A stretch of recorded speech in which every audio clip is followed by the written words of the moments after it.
Hi everyone! Welcome to Best Recipes with Sharon.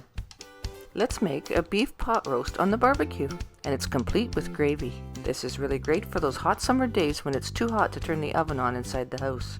Turn your heat on in the barbecue to about 350 to 400 degrees.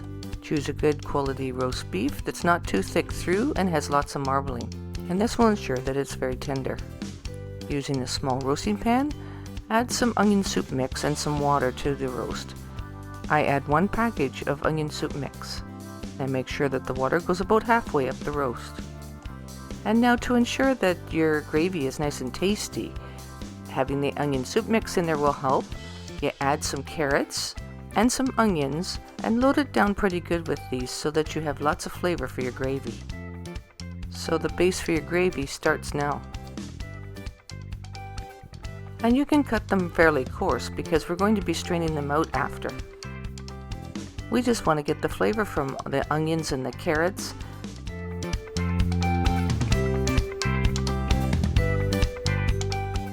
And of course, sprinkle the top of the roast with some salt and pepper. And you can sprinkle a fairly generous amount of that as well.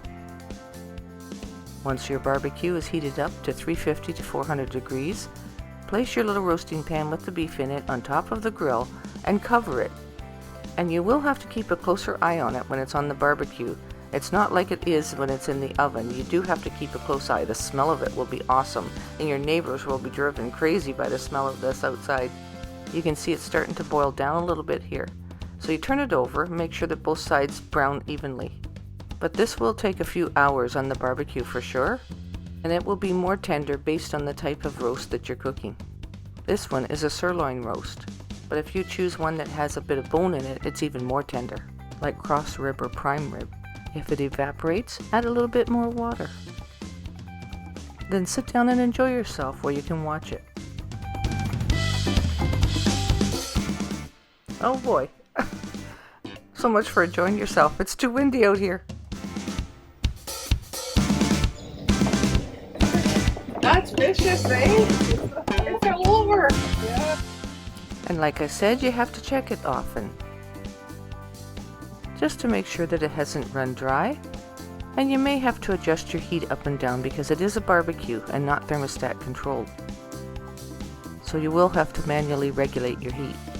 So it sounds like a great day to be out on the deck enjoying the weather. These 2 ingredients I use together to finish off my gravy. So the rule of thumb basically is 1 tablespoon of cornstarch and 1 tablespoon of beef bistal. So equal parts of each. And just put it into a cup, dissolve it in some water, and you're ready to add it to your gravy once it's boiling. Before you add it to the gravy, make sure that you've strained off your vegetables and thicken it to the desired consistency. The hardest part of this seemed to be keeping my umbrella up. So I hope you enjoy this recipe for pot roast on the barbecue. Thanks so much for being with me today and watching this video. And until next time, happy eating.